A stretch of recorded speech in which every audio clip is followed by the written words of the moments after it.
All right, we need the agony over with. Just tell us which house is the winning house. After much deliberation, we're gonna pick the... Two-story house. You know Jonathan and Drew Scott, the Property Brothers, two of the most famous faces on television, with empires built on renovation shows watched by millions. But there is a third Scott brother. He is older than both of them.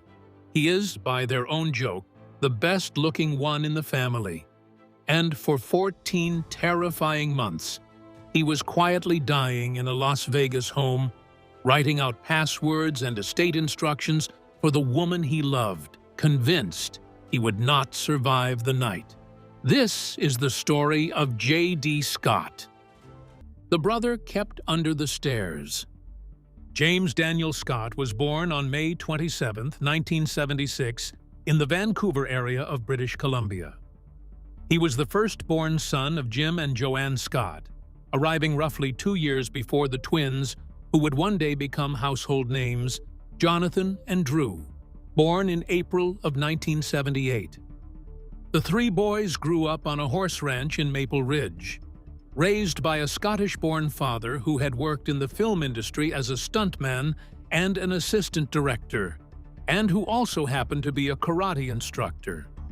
Jim Scott put all three of his sons into martial arts.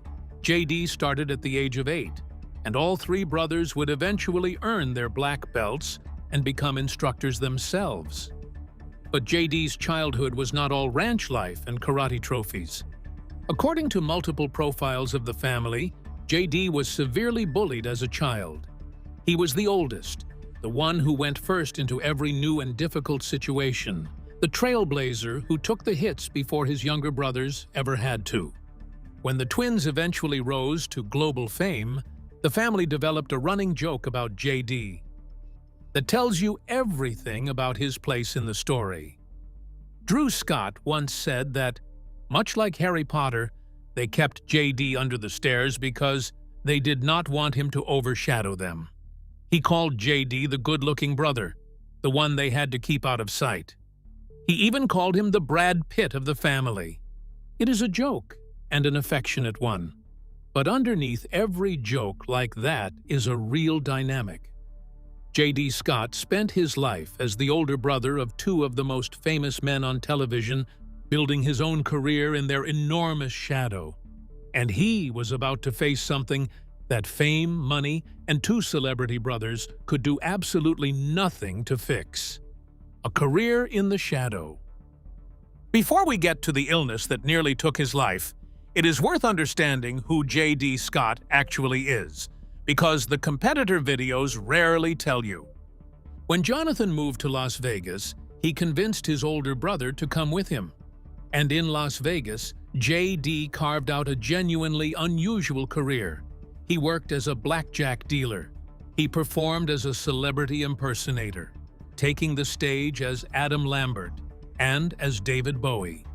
As a teenager back in Canada, he had been part of a sketch comedy troupe.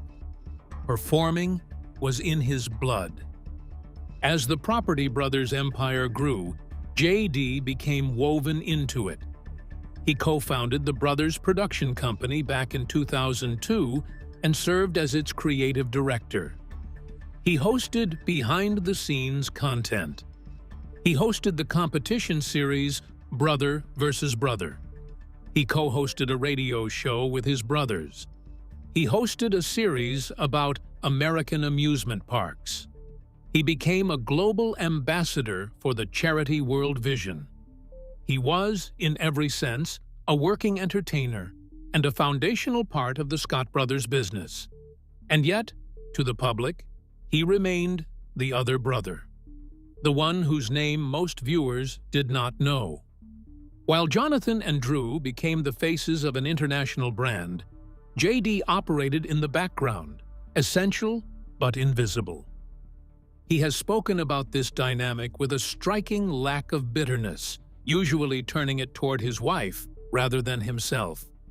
He once said that he felt his wife was often overlooked because everybody only wanted to know what the brothers thought or did. It is a telling comment. Even when describing being overshadowed, J.D. Scott pointed the spotlight at someone else. But in 2018, something began happening to J.D. that would strip away every distraction and reduce his life to a single desperate question. Not whether he was famous enough, whether he would live. The fog rolls in. It started small, so small that J.D. could push through it and almost ignore it. He later described the first symptom as a kind of brain fog that would set in from time to time and make things just a little hazy. Not enough that he could not function, but enough to be annoying. It was the kind of thing a busy person tells themselves is just stress, just exhaustion, just getting older. The symptoms began in 2018, around the time of his brother Drew's wedding to Linda Fan. And after that wedding, the vague haziness turned into something that could not be ignored. J.D. suddenly experienced what felt like a heart attack. He described a constricted chest, numbness in one arm, a rapid pulse, pressure in his head, and a strange crawling sensation inside his skull. For anyone, that combination of symptoms is terrifying. He went to the hospital. They checked his heart. His heart was fine. But J.D. was not fine, and now he knew it. Whatever was happening to him, it was real. It was escalating, and the doctors could not immediately explain it. The crawling sensation in his skull was so unusual that a neurologist eventually attributed it to a rare condition called nummular headache. But that was just one symptom among many, and naming it did not stop the deterioration. Because the most disabling part of J.D.'s illness was about to make ordinary life almost impossible. A prisoner of temperature. The strangest and most cruel symptom of J.D.'s mystery illness was an extreme, debilitating sensitivity to heat. He described it in stark terms. Anything over 69 or 70 degrees Fahrenheit, and he would suddenly feel like his skin was on fire. He would start to pass out, and then he would be out of commission, sometimes for days at a time. Think about what that actually means for a person's life. 69 degrees is room temperature. It is the temperature of a mild spring day. For J.D. Scott, crossing that threshold meant collapse. He could not venture far from his home or his office, because he had to remain within an extremely controlled temperature at all times. He became, in effect, a prisoner of his own thermostat, living inside a narrow band of climate that the rest of us never even think about. He would pass out pretty much wherever he was, and he has said with devastating simplicity that there were many moments that felt like the end of the line. This is the part of J.D. Scott's story that makes it so genuinely tragic. He was not in pain from an obvious, nameable disease that doctors could point to and treat. He was being slowly disabled by something invisible, something that defied every test, something that turned a healthy, active performer into a man who could be felled by the temperature of an ordinary room. And the search for an answer would become one of the most exhausting medical odysseys imaginable. The Odyssey for an Answer. J.D. Scott did not get sick and then quickly find a diagnosis. He got sick and then spent more than a year being passed from specialist to specialist, undergoing test after test, with no clear answer at the end of any of them. He later listed the sheer scale of it. Over the course of his illness, he saw a rheumatologist, a radiologist, 3 separate neurologists, a neurosurgeon, and an ophthalmologist. He gave countless vials of blood. During one single blood draw, they took 25 vials in one day. He underwent a half-dozen MRIs, an MRA, and an EEG.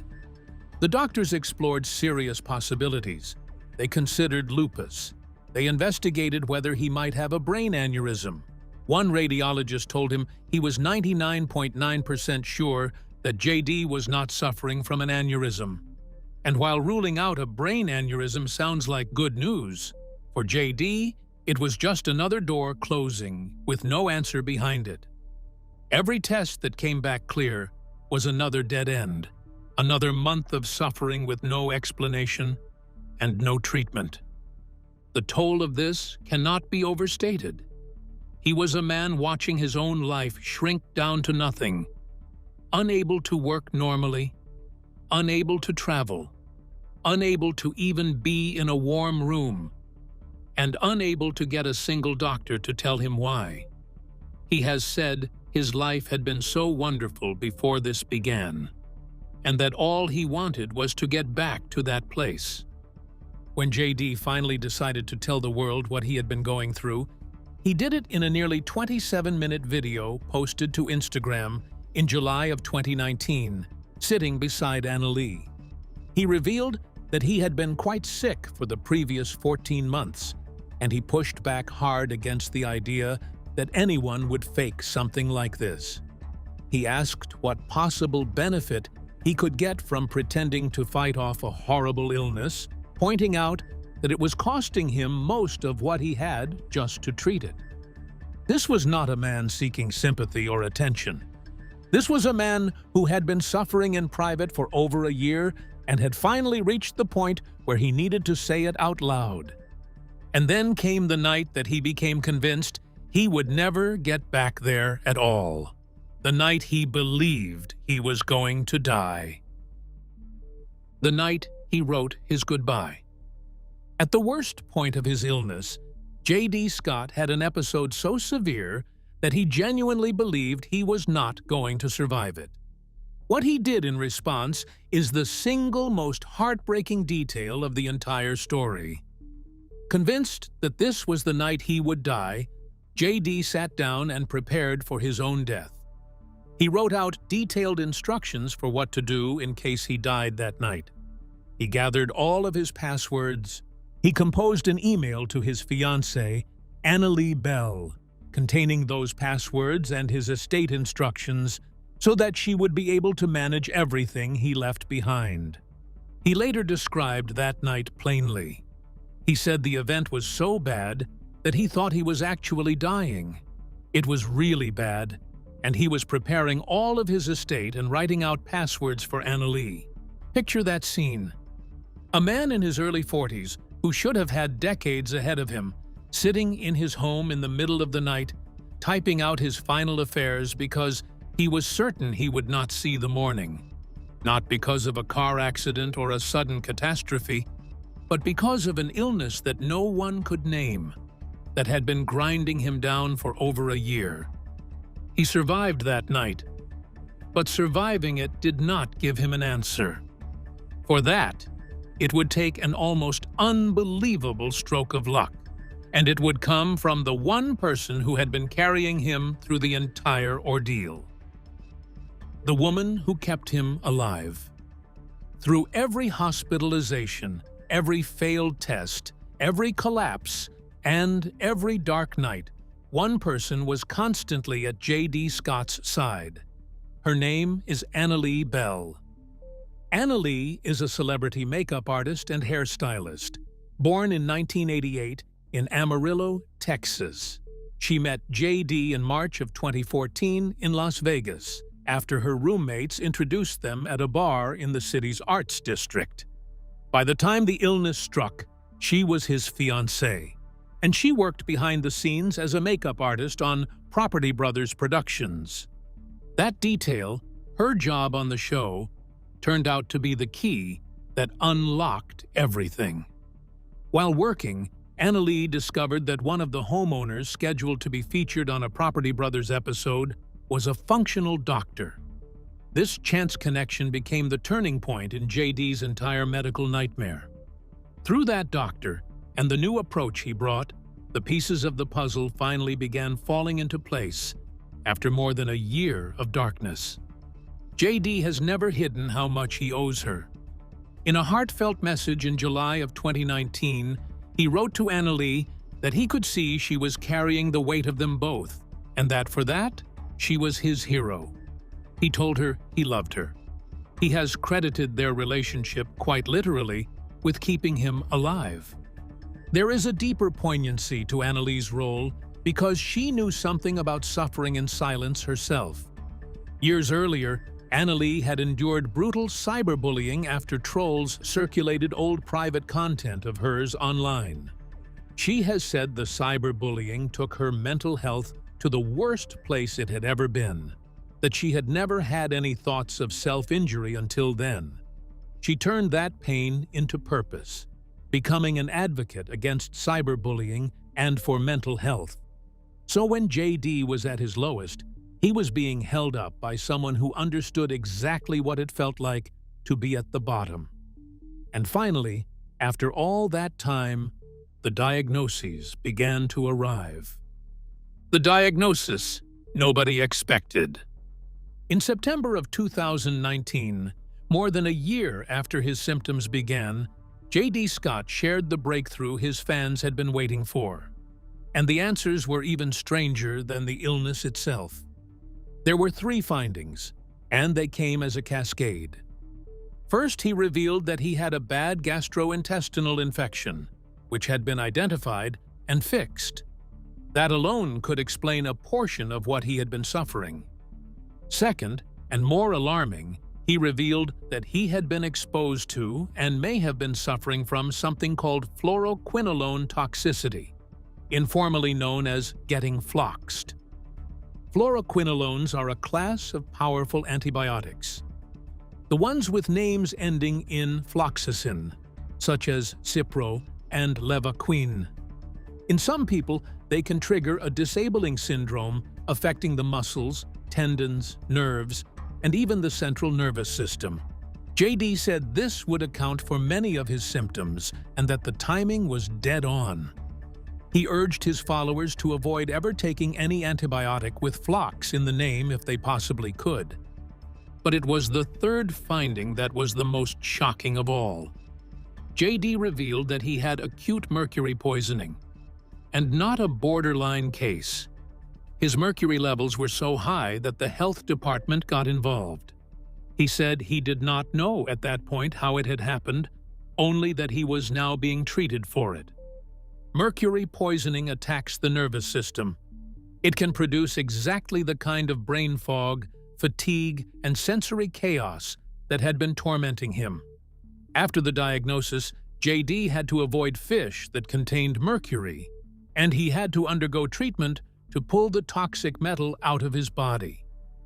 For the first time in over a year, the invisible enemy had names. 3 of them. And J.D. Scott finally had something he had been missing for 14 agonizing months. A path forward. The return and the wedding. Treatment began, and slowly, J.D. Scott started to come back to life. By early November of 2019, he was able to share genuinely hopeful news. He said that for the last few days, he had felt almost back to normal, and that it had been amazing. It had been so long since he felt good, and like himself, and he was finally getting close. On the mercury treatment specifically, he reported that he had completed 1 round and his levels were already down to half of what they had been. He was just slightly over the acceptable level, and after a little more treatment, he expected to be home free. And here is the detail that makes JD and Annalie's story land with real emotional force. In the very same year that the illness reached its terrifying peak, the 2 of them got married. On Halloween, October 31st of 2019, exactly 1 year after they got engaged, J.D. Scott and Annalie Bell were married in Las Vegas. It was not a quiet, somber affair befitting a man who had recently been writing out his own estate instructions. It was a joyful, theatrical, costume-filled celebration for around 180 guests at a vintage movie theater venue. The groomsmen, including Jonathan and Drew, dressed as video game characters. Annalie made her entrance on a black horse. The couple who had walked through the Valley of the Shadow together chose to celebrate their survival with a party full of color and life. JD and Annalee do not have children of their own, but in May of 2022, they became aunt and uncle when Drew and his wife Linda welcomed their son.